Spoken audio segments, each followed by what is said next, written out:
And so we learn that just by explaining his jurisdiction, this must be a greater king than David.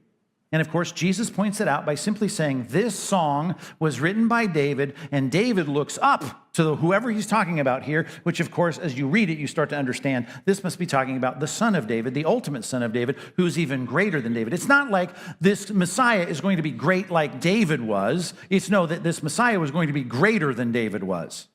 And to be greater than David was would spin the mind around of any Jewish person after the 10th century BC, because they say there's no king greater than David. I mean, everything else was just a copy at that point. Even if it was good, it was just a faint copy of the greatness of David. David was the king. Even in the prophecies, we read about David being resurrected and put in place of leadership in Jerusalem, in the capital. But it's interesting, he's not called the king, he's called the prince. Because there is another king, the son of David, who you would think is less than, but he's not less than. David is reporting to him in the millennial kingdom, because David is looking up to someone who outranks him. This is speaking of the Messiah, and it's an authoritative statement. And when we start talking about a baby born in Bethlehem in the city of David, right, you just need to understand that your friends who say, been there, done that, I know he's special, whatever, God in the flesh. No, stop and listen to what you're saying. You haven't been there and done that, because you need to understand what this means. This is huge. In that stable, came into this world, breathing the air of this planet. He is the ultimate authority in all of the universe.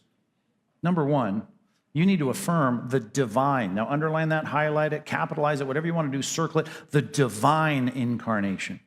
Incarnation, putting on flesh. The divine incarnation is, to put it bluntly and simply, as it's put elsewhere in Scripture, like in Colossians, in him the fullness of deity dwelt in bodily form.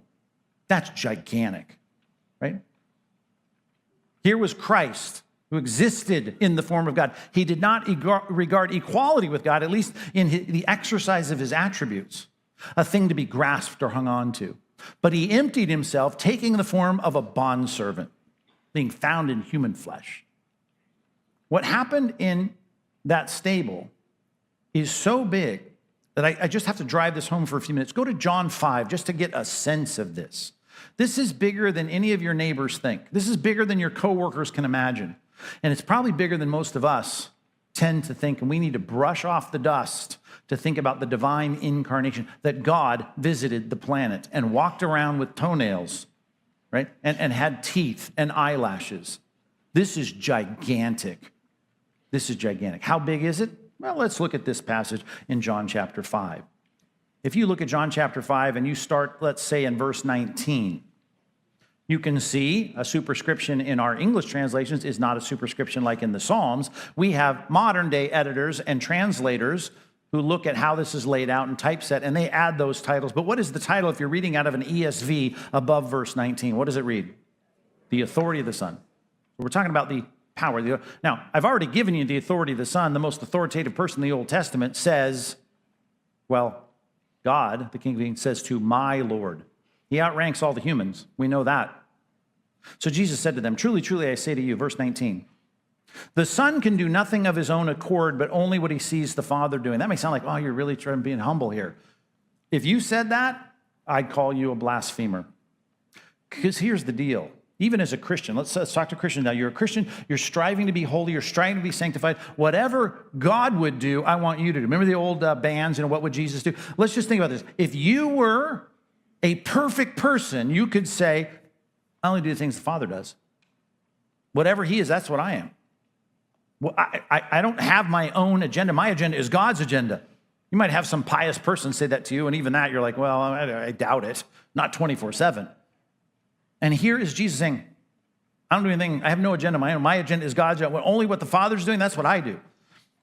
Look at the bottom of verse 19. For whatever the Father does, that the Son does likewise. I just do what God does.